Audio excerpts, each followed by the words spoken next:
Good evening, friends.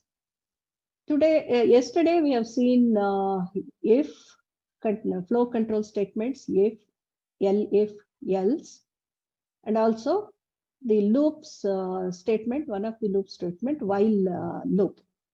Today we shall see for loops and then functions and lambda functions. So what is a for loop? When you want to execute the certain block of statements, for a given number of iterations, then we make use of for loop. So in while loop, we will not know how many number of iterations. Under such situations, we make use of while loops. And for loops, in a sequence, we will know how many iterations have to be carried out. Under such situations, we use for loops. Here is an example. I have created a variable named names, and it is a list of 3 names, Ram, Sham, and Shaila. I want to print these names in the order starting from Ram and up to the end of the list. So for this, we make use of the for loop, and the syntax of the for loop is like this.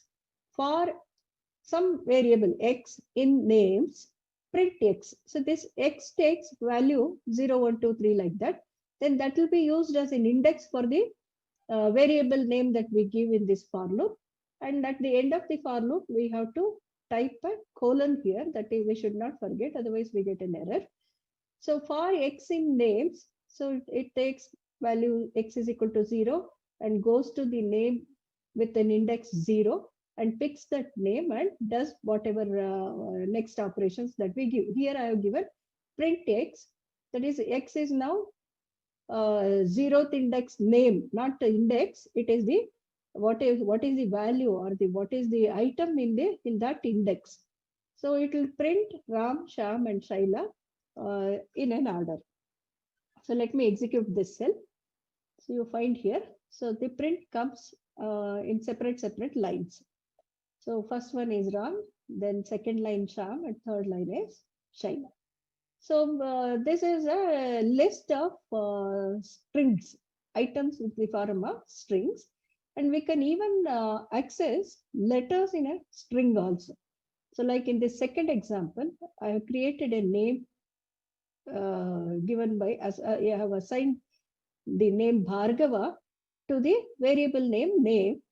And I want to access each of these letters and type these letters in an order. So that is done by for x in name.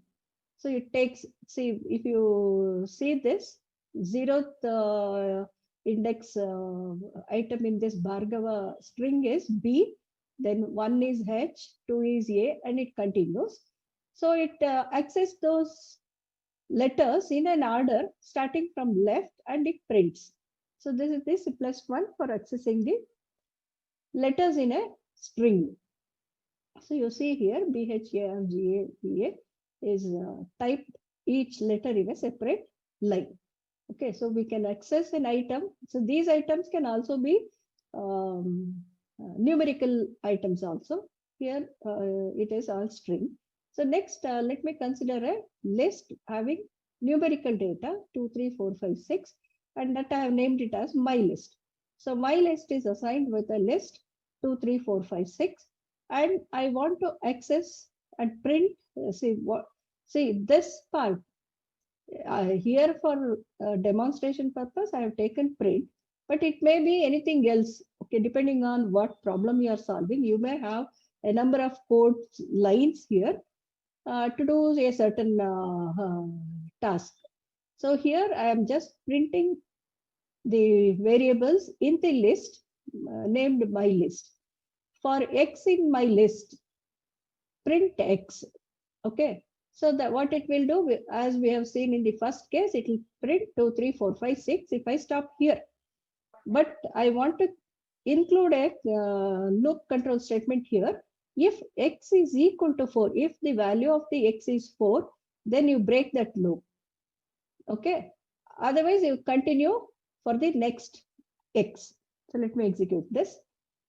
So what has happened? It has taken the first item, printed it, checked if it is equal to 4. It is not equal to 4 because it is 2. So it has continued for the loop, for loop, then taken the next one, printed, then equated, it is not equal to 4. So it again started. For third one is 4, but print is coming before comparison. So it prints 4, then it checks whether x is equal to 4. Now it is found that x is equal to 4. So it breaks the loop and stops the operation. Understood this loop, students? Yes, ma'am. Yes, ma'am. Yes, ma'am. So we can include control within the for loop like this. Okay. So let me take another example. In the same one, if only thing is a print statement I am giving after comparing x is equal to 4. So what I should expect here? Can anyone guess what I should expect? 2 and 3, ma'am. 2 and 3. Only 2 or 3, because comparison is done before print. So once it is equal to 4, it will break the loop. So it will not print 4. Okay. Okay. So now in this piece of code example, what is done is same list I have taken, and for x in my list, if x is equal to 4, then continue. That means for x is equal to 4, it will not execute this print statement. For x not equal to 4, it will execute this and come back to 4 until all the items are over. So when for only x is equal to 4, it will not execute this because it encounters a continue statement. So it continues for the loop. So what would be the result of the execution of this? 5, 6. Yes, I couldn't get it. 5 and 6. 5 and 6, ma'am. 5 and why? What about 2 2, and 3, 3? 5, 6. 2, 3, 5, 6. It will not print 4 because it encounters this continue. So it will not go to the next line. So 2, 3, 5, 6. Okay. So that is about continuously operating, executing the body of the for loop for all the items in the list that is specified in the for loop, for statement. And also how to break the loop and how to continue the loop. So next, we don't want to do this for all the items of a list. Instead, we want to do it for a certain number of items only. Then we make use of this function range. So, okay, for x in range 5, print x. This is a simple range example where I don't have a list. Instead, for x in range 5 means starting from 0 up to 5 minus 1, it does this operation, that is printing of that value of x. Okay, so let me execute this. So starting from 0 up to 4, it has taken. So this is the views of range. So here the starting point I have not specified. So it has started from 0. Suppose if I give a starting value, then it will start printing from that value and stops at a value which is 1 less than the higher limit, upper limit. So the next example for x in the range 2 to 5, that means it starts from 2 and ends at 4. It does the operation print x. Okay. So let me execute this. So 0, 1 are not printed. So it started from 2 and ended 4. And we can even end at other value also. And this is 2 to 5. And it is understood that the operations are done starting from 2. It has reached 4 by increasing this 2 in steps of 1. That is the default step. Even if you don't specify that, it increments in steps 1 only. Suppose you want to deviate from that step 1, you specify in which step you want to increment it. Say, for example, here from 0 to 5, I want to increment it in step 2. That means after printing 0, it will not print 1, instead it will print 2. Okay. So I can even specify any other steps here. So that is the third argument in this range will specify what is the step that has to be taken to do the next lines of codes. Followed? So that is about range. Suppose here and all I did not specify any list here. Instead, it just took the numbers from 0 to 5 and I demonstrated how to use the range without specifying the starting point with specifying the starting point and also specifying the steps in which it has to increment from the starting point. So now let us take a list and see whether what we will get. So here is a list A, which contains numbers 1 to 9. So here is a for loop for I in range 4, print A. I have given print A. So what it does is, A means what? Here, what does A mean? List. List. Okay. So for I in the range 4 means starting from 0 to 4 minus 1. 0, 1, 2, 3. So 4 times it will print the list A. Don't confuse that it will print 1, 2, 3, 4. Not that, because I have not given any index for this. Instead, I have given A. So it will print the whole list 4 times. Got it? Suppose I want to print the 4 elements of this list, then I have to specify the index, which is variable here, I. For I in the range 4, print A of I. This I has to be enclosed within the square bracket.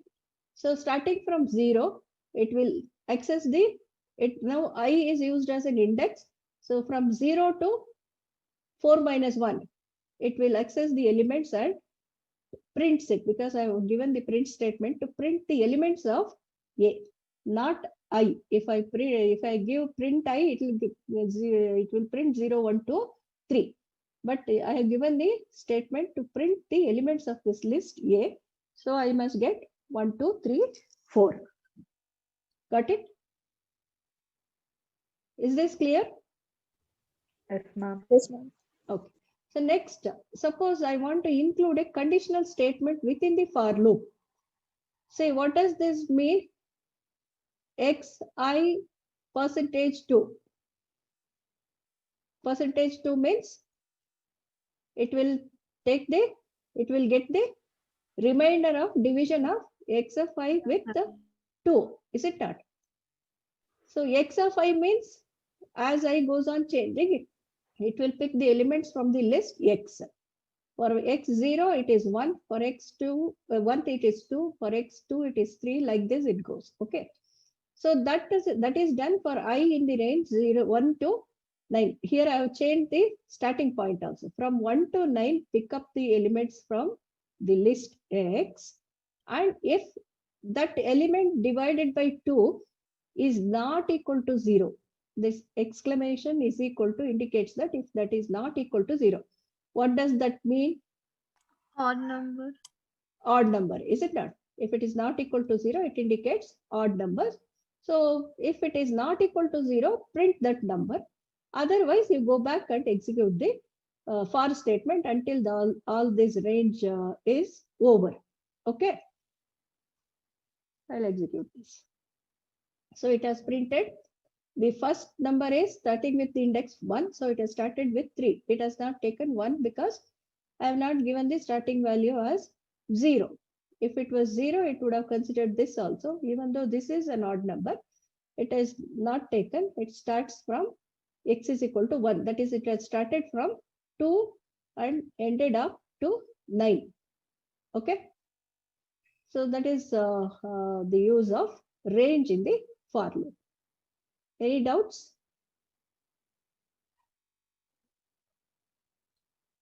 Any doubts in this for loops? No, ma'am. No?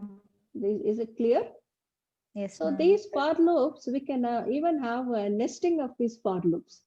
Here I have given 2 examples to show how we can nest the for loops. So there are 2 lists. One is the list of colors. I have included red, pink, and yellow in the first list within the square bracket. This is the list.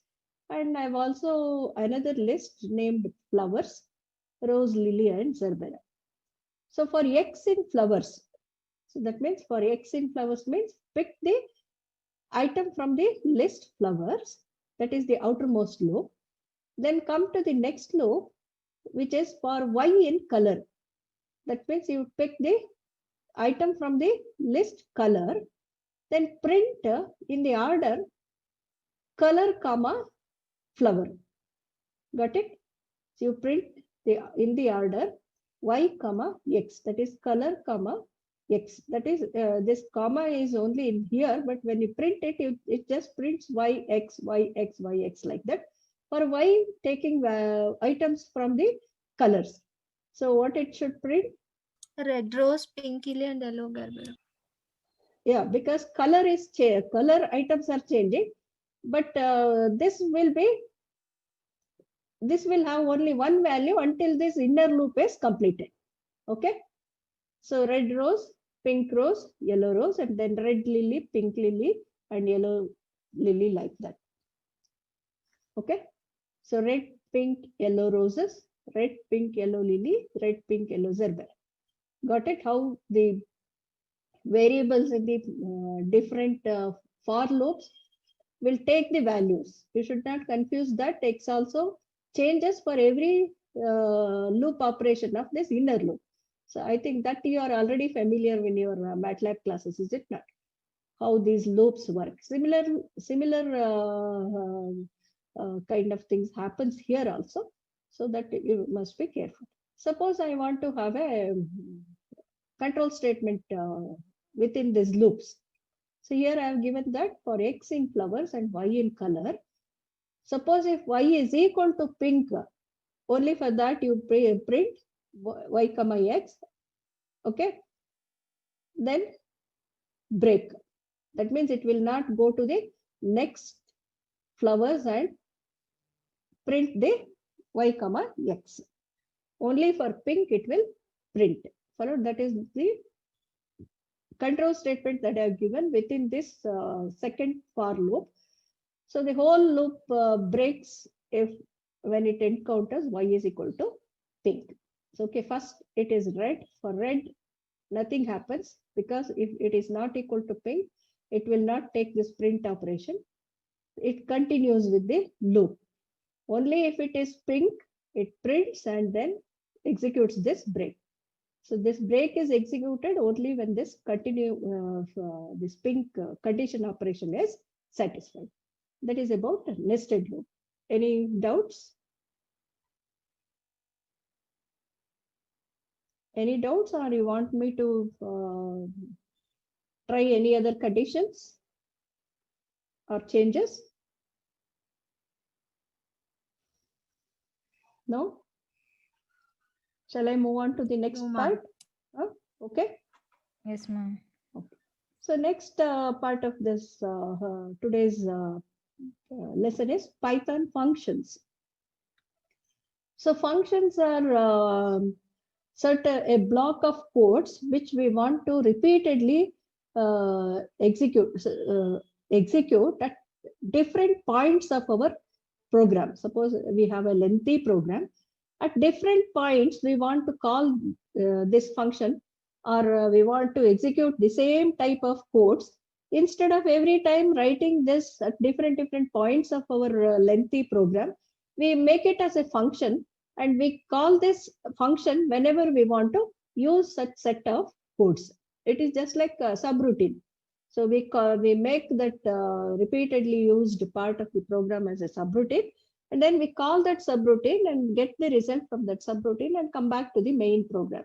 So this functions, defining our own functions, does the same thing as a subroutine. So here, see, this is an example. Let me restart this, clearing all the outputs. So the first example, I am defining one function, myfunc. Okay, so defining any function will have the syntax like this. Whatever name you want to give, you write here, but that name must be a meaningful one so that you will be able to recognize what it is. And then a blank closed parenthesis, curved parenthesis like this. Okay, and then this colon also.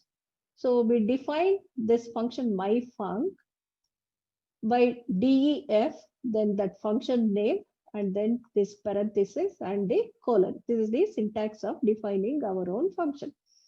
And after defining this function, here for demo purpose, I have written just a print statement.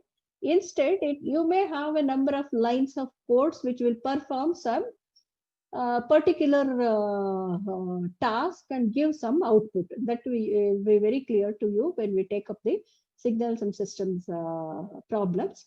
So here for demo purpose, I've just written print, this is my function, and that is over. So these two lines forms the definition of my function. And then I come out of this. See, you just observe the indent here. The second line after defining this function needs an indentation of at least one blank space. Okay. So usual procedure is to give a tab so that the clarity will be there in the program. So after coming out of this defining the function, just call this myfunc. Okay. So when I call this myfunc, it goes to this define myfunc and then prints this and stops. Understood the operation of this? Here, I'm not just simply typing this. Actually, this is calling this function. Just write the name of the function that you have given anywhere in the middle of your program. That is as good as calling this subroutine. So here, this myfunc will call this defining the function myfunc and then does this operation of printing the statement. This is my function, and then stops. That is the simplest way of explaining what is function definition. Okay.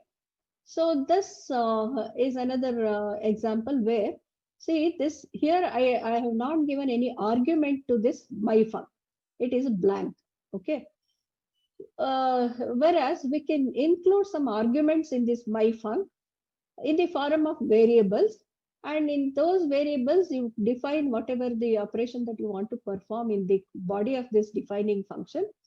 Then when you come out of that and when you call that function, you give the required argument value within this parenthesis.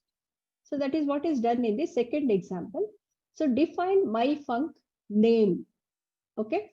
So this my function has an argument defined by name. So when I call this function myfunc, I have to give the variable what the name stands for within that myfunc parenthesis. Okay. So in this defining my function, what does this function definition do? It will print whatever the argument that I pass on to by calling this function, that is name. Then it will add to it another string raw. Followed? So along with the name that I pass on through this my function, it will add raw and prints that name. So here in the first calling function, I'm giving Rama as the argument for this function with a space after Rama. Okay. And similarly, second time I call the same function with Uma and a space. Then third time I call the same function with Shama and the space. So what it should do, when I execute this cell, due to the execution of the first call function, that is myfunc Rama, it will print Rama Rao. Okay. Then myfunc Uma will print Uma Rao. Then this third line will print Shama Rao. Let me execute this. Got it? How to pass on the argument to the function definition. So not that it has only one argument, it can have many arguments also. So here is an example where we have two arguments. So this my function is defined with two arguments. One is the name, other one is the surname. So what I want to do with this my function, just print the name plus and a space given as a string here within the quotes, and then surname. Okay. So it joins this name and surname with a blank space between them. Okay. So first time I'm calling the function with Rama and then Rao. And then second time I'm calling the same function with a different name and surname. Followed? So I must get Rama Rao and Bhima Rao as the output for this execution of this function definition. Got it? Yes, ma'am. Yes, ma'am. Yes, ma'am. Next is that is about defining our own function and how to call the function with the required argument and then get the output from that. Next, lambda function. So this is actually an anonymous function which can take a number of arguments, but it will have only one expression. Same expression we want to compute it or evaluate it using different arguments or different values for the variables that appear in the expression. Then we put it as a lambda function, and then we call that lambda with the required computation with the required variable values. So for example, here in the first example, I have defined x as a lambda, which has got a variable a, and what it does, the expression is a cube. Okay. So this lambda function has an expression a cube in which a is the variable. So whenever I pass on the value for this a with the x as the variable and that value as the argument for that x, then it will evaluate that argument cube and prints it. Here I have given print this argument cube, then that will print it.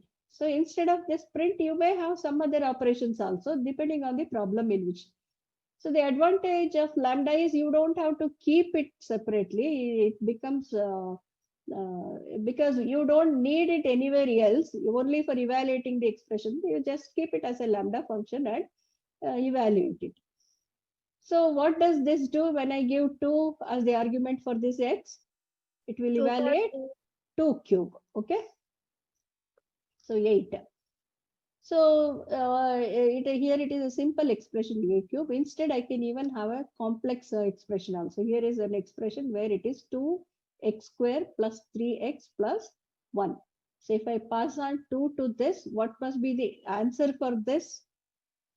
Just use the precedence rule and tell me what must be the answer for this.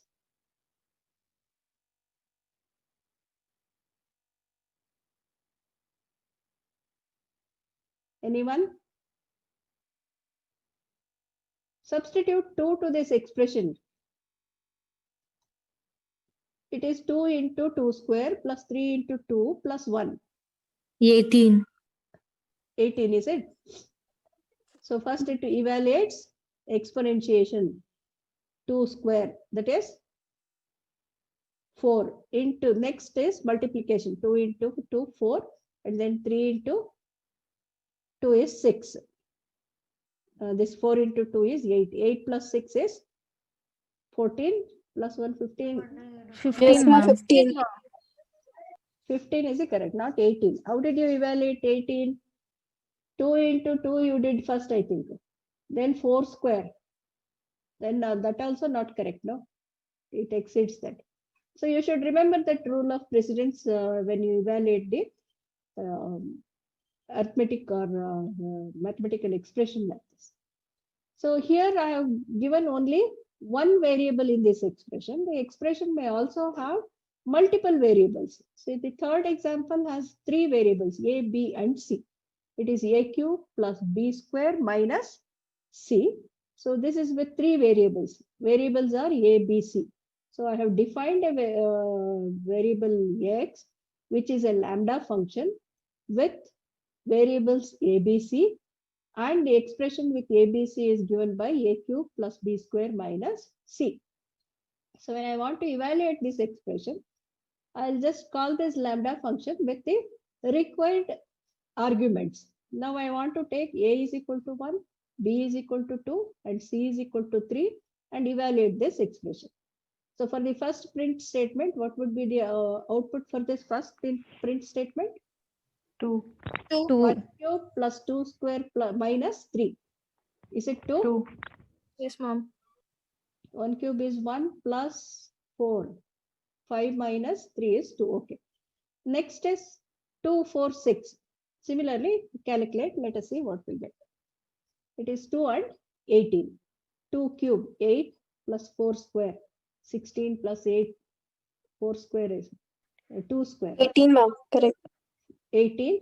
18, minus ma'am. minus 6. Plus 6. That whole thing is 18. Okay. Any doubts in this lambda No, functions? ma'am. No, ma'am. No? Any doubts in the previous class portion? Because I want to stop at this and tomorrow I want to take the NumPy. Previous class.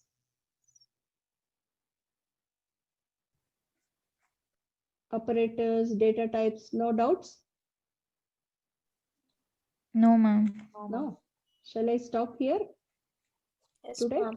Yes, ma'am. Completes this today's portion. And for tomorrow, I'll take NumPy. NumPy is actually it is a numerical Python where we have additional features which are not available in the basic Python interpreter. Whatever we have learned so far is a part and parcel of the basic interpreter of the Python. And whatever features that are not available, we can easily call a number of library packages which are available for the Python, and which we can, it comes along with this when we download Python using Anaconda. You don't have to separately install it. If you have installed Python alone, then you have to install these libraries separately and then call. So now we have used Anaconda distributor to install Python. So all these library packages, NumPy, SymPy, Matplotlib, and all these things come along with this Python. You just have to call them by one statement, import that particular library, and then go on using it in your program. So what is NumPy and how we can use it? What are the features of it? What operations we can do with that? We shall see in tomorrow's class. Okay. Yes, ma'am. Yes.